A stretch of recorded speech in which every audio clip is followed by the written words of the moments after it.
Good evening everybody. तैयारी.com के hot series का एक और क्वेश्चन में आपका स्वागत है। जी हाँ दोस्तों, हॉट सीरीज़ जहाँ हम लगातार लेकर आते हैं आपके द्वारा पूछे गए क्वेश्चन को वीडियो फॉर्मेट में।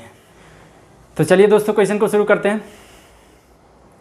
ये क्वेश्चन शुरू करने से पहले आपको बता दें, जैसा कि आप स्क्रीन पे देख पा रहे हैं क्वेश्चन, ये क्वेश्चन आरआरबी भोपाल में टीसीसीसी के एग्ज़ाम में मुख्य परीक्षा 2012 में पूछा गया क्वेश्चन है।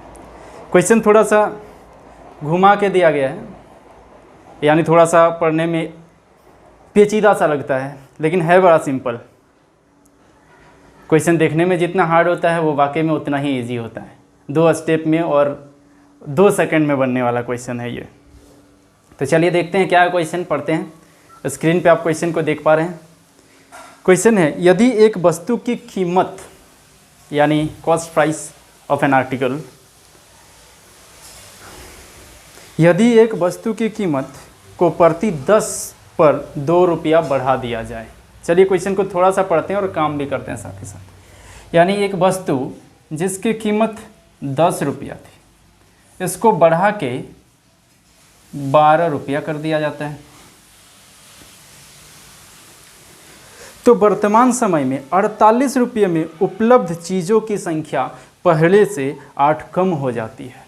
ध्यान दें, 48 रुपया में पहले जितना वस्तु उपलब्ध होता था उसकी संख्या में 8 कम हो जाता है। कितना कम हो जाता है? 8। तो वर्तमान समय में प्रति 10 वस्तु की कीमत क्या है? तो हमें ज्ञात करना है कि प्रेजेंट सिचुएशन में, प्रेजेंट टाइम में, मतलब आफ्टर दिस इंक्रीमेंट 10 रुपये का चीज़ बढ़कर 12 रुपये हो जाता है। तो अभी के सिचुएशन में 10 वस्तु का कीमत क्या है? क्वेश्चन एक बार फिर से ध्यान से, कि यदि एक वस्तु की कीमत प्रति 10 रुपये पर 2 रुपया बढ़ा दिया जाता है, तो आपको बता दें कि 10 रुपये में 2 रुपया बढ़ा तो कितना परसेंट बढ़ा? इसका 20% बढ़ा। एक तरह से आप सोच सकते हैं 20% बढ़ गया, तो इसका भी 20% बढ़ेगा। क्योंकि रेट 20% बढ़ गया है, तो जो भी वस्तु हम खरीदेंगे पहले जितना पैसा लगता था उससे 20% ज़्यादा पैसा लगेगा। क्वेश्चन में ये बोला गया है कि वस्तु की कीमत प्रति 10 रुपये में 2 रुपया बढ़ जाता है। तो 48 रुपये में जो पहले उपलब्ध वस्तु था, तो 48 रुपया में जो वस्तु उपलब्ध था वो कितने में अब उपलब्ध होगा? इससे ज़्यादा में उपलब्ध होगा। जाहिर सी बात है, कितना ज़्यादा? 20%। तो 20% निकालने के लिए हम इसका 10% निकाल सकते हैं। एक अंक के बाद पॉइंट देंगे तो ये 10%, यानी 48 यानी 4.8, इसको 2 से मल्टीप्लाई करेंगे तो 9.6, 48 दूनी 96, ये इसका 20% निकला। यानी हम अगर बोले तो 48 प्लस 9.6 यानी 57.6, इतने रुपये में अब वो वस्तु मिलेगी जो 48 रुपये में पहले उपलब्ध था। यानी 48 रुपये की वस्तु अब इतने में मिलेगी। कितना बढ़ गया? इतना। लेकिन हमारे पास 48 रुपया नहीं है, सॉरी, हमारे पास इतने रुपये नहीं है, हमारे पास ओनली 48 रुपये। तो हमारे पास ऑप्शन क्या बचता है? अब वस्तुओं की संख्या में कमी कर देंगे। सिंपल सी बात है कि हमारे पास मार्केट गए हैं, हम लोग रेट मालूम था कि 10 का रेट से है, लेकिन जब मार्केट में गए तो पता चला कि वस्तु का कीमत बढ़ चुका है। तो वस्तु का कीमत बढ़ चुका है तो हमारे पास पैसे तो नहीं बढ़ सकते, हम मार्केट में लिमिटेड अमाउंट लेके गए हैं। तो एक ही उपाय बचता है कि हम उसकी क्वान्टिटी को कम कर दें, संख्या को कम कर दें। तो कितनी संख्या को कम करेंगे? एक्स्ट्रा कितना लग रहा है? 9.6। तो इस 9.6 रुपीज़ में जितने वस्तुएं आती है उतना वस्तु हम कम ले लेंगे, तो हमारा सॉल्यूशन हो जाएगा।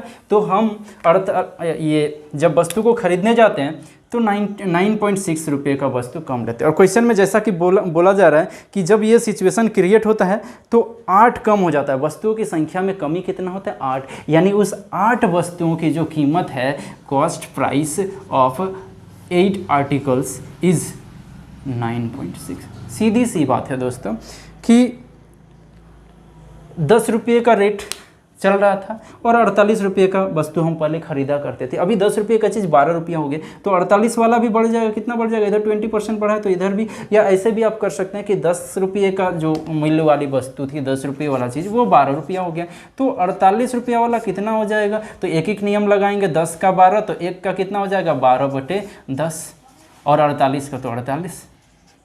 से मल्टीप्लाई करेंगे, तो इसको मल्टीप्लाई करेंगे तो 12 8 96 के 6 हाथ में 9, 12 चौक 48, 49 50 57 57, और चूँकि 10 से डिवाइड करेंगे तो यहाँ से पॉइंट आ जाएगा, यानी 57.6, जो कि ऐसे भी आया था। तो आप किसी भी तरह से कैलकुलेशन कर सकते हैं, यानी कुल मिलाकर 20% बढ़ जाता है, तो इतना हो जाता है। तो हमारे पर बर्डन कितना बढ़ गया, इतने रुपये का, 9.6 रुपीज़ का। या तो हम 9.6 रुपया और ले आएँ, या तो वस्तु की क्वांटिटी को कम कर दे। तो हमारे पास उपाय एक ही है, अभी पैसा तो ला नहीं सकते हैं, तो वस्तु की क्वांटिटी को कम कर देते हैं। तो कितना कम हो जाता है, जैसा कि क्वेश्चन में दिया है कि 8 वस्तु कम मिलता है, यानी उस 8 वस्तु का कीमत इतना होगा। या तो इतना पैसा ले आए, चाहे 8 वस्तु कम ले, यानी 8 वस्तु की कीमत इतना हो गया। तो आगे क्वेश्चन में पूछा गया है कि वर्तमान परिस्थिति में 10 प्रति 10 की कीमत कितना है। तो 8 गो का कीमत इतना हो गया, तो 10 गो का कितना हो जाएगा, सिंपल सा, एक वस्तु का कीमत 9.6/8 और 10 से मल्टीप्लाई कर देंगे तो हो जाएगा, पॉइंट हटाएंगे तो नीचे 10 आएगा, दिस कैंसिल, 12 8 96, यानी 12 rupees use is your answer.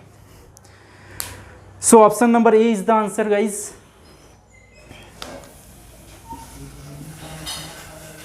तो आपने देखा कितना सिंपल क्वेश्चन था दोस्तों। क्वेश्चन सिंपल ही होता है, बस ज़रूरत है उसकी लैंग्वेज को समझने का। इसमें थोड़ा सा लैंग्वेज बड़ा अटपटा ढंग से दिया था, इसलिए क्वेश्चन इंपॉर्टेंट हो जाता है। और ये क्वेश्चन आपको बता दें कि आरआरबी भोपाल में मुख्य परीक्षा 2012 में टीसीसीसी का एग्ज़ाम में पूछा गया है। तो ये एनटीपीसी का पॉइंट ऑफ व्यू से भी बहुत इंपॉर्टेंट है। और इस क्वेश्चन को पूछने वाले हैं Sajal Kumar from Baliyapur. Thank you. So this was all about this question. Before ending the video I want to say something to you that it is only your interest upon my video which make me inspired and motivated to make more videos. So please like, share and comment my videos. Thank you. Jai Hind.